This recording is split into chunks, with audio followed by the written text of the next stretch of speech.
بسم اللہ الرحمن الرحیم۔ اس وقت ہم مشہد مقدس سے تقریباً 40 منٹ کے فاصلے پر میامی نامی ایک شہر میں موجود ہیں۔ ایران کا مشہور و معروف شہر ہے اور یہ بہت سرسبز و شاداب علاقہ ہے۔ چاروں طرف یہاں پہاڑ ہیں، موسم بہت سرد رہتا ہے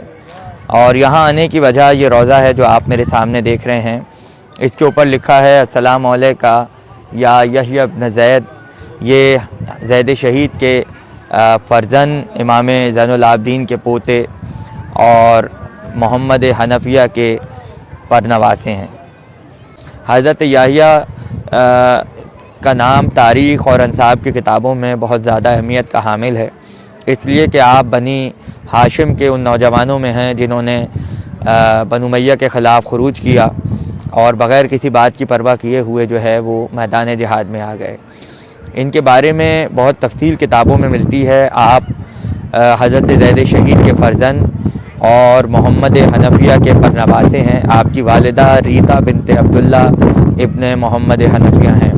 اس نسبت سے آپ ماں باپ دونوں طرف سے ہاشمی علوی ہیں اور آپ کی شہادت کے وقت 18 برس کی عمر تھی۔ شہادت کے وقت کہتے ہیں کہ 125 یا 26 ہجری کا سال تھا، تو اس حساب سے 107 ہجری میں آپ کی ولادت ہوئی ہے اور 125 ہجری میں آپ کی شہادت ہوئی ہے۔ آئیے ان کی ذریعے کی میں آپ کو زیارت کراتا ہوں۔ یحییٰ ابن زید انتہائی حسین و جمیل تھے اور ان کے بارے میں کہا جاتا ہے کہ آپ بڑی بڑی زلفیں جیسا کہ ہاشمی ہوتی تھیں، بہت ہی خوبصورت ریش مبارک اور بہت دراز قد کے حامل تھے اور اتنے بہادر تھے کہ بہت بڑے پہلوانوں اور جنگجو افراد سے لڑنا اور مقابلہ کرنا آپ کو بہت زیادہ پسند تھا۔ جیسا کہ آپ کے والد حضرت زید شہید کی سیرت تھی، وہ بھی بہت زیادہ بہادر تھے، تو وہ بہادری اور وہ جاہ و جلال جو ہاشمی تھا وہ آپ کو خاندانی اپنے ورثے میں ملا تھا۔ کہتے یہ ہیں کہ جب حضرت زید شہید کی شہادت ہوئی تو اس کے چند ہی دن کے بعد یحییٰ ابن زید شہید کے جو ساتھی تھے ان میں سے 10 افراد کو لے کے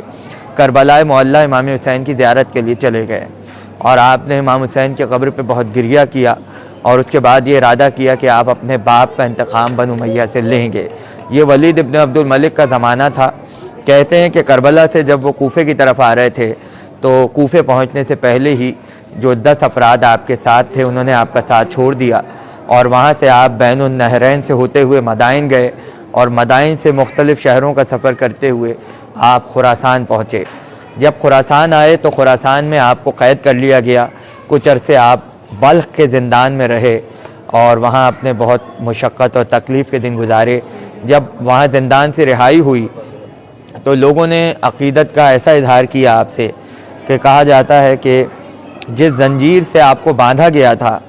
وہ زنجیر بازار میں بکنے کے لیے آئی اور اہل خراسان نے بہت زیادہ مہنگے داموں میں اس زنجیر کو خریدا اور اس کے بعد اس کے حلقے جو تھے وہ آپس میں تقسیم کر لیے اور انہیں انگوٹھی بنا کے جو ہے وہ اپنے انگلیوں میں پہنا، اور کہا جاتا ہے کہ خراسانیوں نے بہت عقیدت کا اظہار کیا، وہ آپ کے ساتھ قیام کے لیے کھڑے ہو گئے، یہاں تک کہ ایک وقت ایسا آیا کہ آپ ایک پہاڑ میں روپوش ہو گئے۔ اور وہی وقت تھا کہ جب امام صادق کے ملنے والوں میں متوکل ابن ہارون کی آپ سے غار میں ملاقات ہوئی جب وہ مدینے سے حج کر کے مکہ مدینے سے حج کے فرائض انجام دے کے اپنے وطن جا رہے تھے، تو راستے میں یحییٰ ابن زید سے ملاقات ہوئی اور یحییٰ ابن زید نے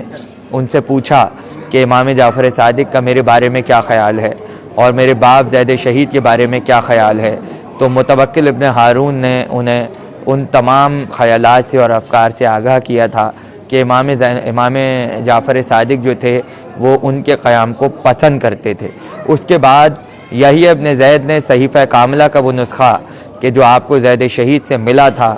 اور جو خود زید شہید نے امام زین العابدین کی موجودگی میں اپنے ہاتھ سے نقل کیا تھا، وہ صحیفہ جو ہے وہ متوکل ابن ہارون کو دیا اور کہا کہ جب مدینے جانا تو میرے گھر تک اس صحیفے کو پہنچا دینا۔ یہاں تک کہ یحییٰ ابن زید شہید کیے گئے، شہادت کے وقت آپ کی عمر 18 برس کی تھی۔ کہتے یہ ہیں کہ افغانستان کے علاقے جوزجان میں آپ کی شہادت ہوئی۔ آپ کا سر مبارک جدا کر کے ولید ابن عبد الملک کے پاس بھجوا دیا گیا اور آپ کے جسم مبارک کو جوزجان کے قلعے کے دروازے پر آویزاں کر دیا گیا۔ ولید ابن عبد الملک نے ان کے سر کو دیکھا اور کہا کہ یہ سر مدینے بھجوا دو اور یہی ابن زید کی ماں کے حوالے کر دو۔ لہٰذا وہ سر چلا اور ان کی والدہ گرامی ریتا بنت عبداللہ ابن محمد حنفیہ کو پیش کیا گیا، اور جب انہوں نے اس کٹے ہوئے سر کو دیکھا تو ایک درد انگیز جملے کہے، جس میں سے ایک جملہ یہ تھا کہ ایک تو مجھ سے بہت طویل عرصے تک جو ہے وہ میرے بیٹے کو دور رکھا گیا، اور آج اس کا سر جو ہے وہ کاٹ کے میرے پاس بھجوایا گیا ہے۔ تو ظاہر ہے کہ یہ ظلم کی انتہا تھی، اور جب یہ خبر امام جعفر صادق کو پہنچی تو آپ نے باقاعدہ گریہ کیا، آپ روئے اور آپ نے کہا کہ اللہ یہی ابن زید پر اپنی رحمت نازل کرے۔ یہ جملہ جو ہے ان کے حق پر ہونے کی دلیل ہے۔ اکثر افراد یہ کہتے ہیں کہ وہ زیدی مذہب رکھتے تھے یا وہ امامت کا دعویٰ کرتے تھے، ایسا ہرگز نہیں ہے، اس لیے کہ یہی ابن زید سے 12 اماموں کی شان میں احادیث روایت ہیں، جس میں آپ فرماتے ہیں کہ امیر المومنین امام حسن، امام حسین اور سید سجاد جو ہیں وہ گزر چکے ہیں اور مزید امام آنے والے ہیں۔ تو اس طرح سے آپ امام باقر کی امامت کے بھی قائل تھے، امام صادق کی امامت کے بھی قائل تھے اور 12 اماموں کو مانتے تھے۔ لہٰذا جب امام نے کہہ دیا کہ خدا آپ پر رحمت نازل کرے تو اس طرح کی بے سروپا باتیں جو ہیں اس کی پرواہ کرنے کی کوئی ضرورت نہیں ہے۔ کہتے یہ ہیں کہ جب ابو مسلم خراسانی نے خروج کیا تو یہی ابن زید کی لاش کو محل کے دروازے سے اتروایا اور اتار کر اس مقام پر دفن کیا گیا، اور لوگوں کو آپ کی عزاداری کے لیے جو ہے حکم دیا گیا کہ یہی ابن زید کا غم منایا جائے، اور اس سال جو بچے پیدا ہوئے اس میں سے زیادہ کے نام یحییٰ رکھے گئے تاکہ ان کی شہادت کے ساتھ ساتھ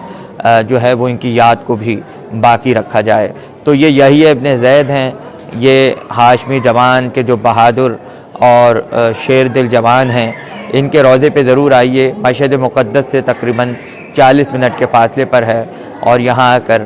2 رکعت نماز ضرور ہدیہ کیجیے۔ بہت شکریہ۔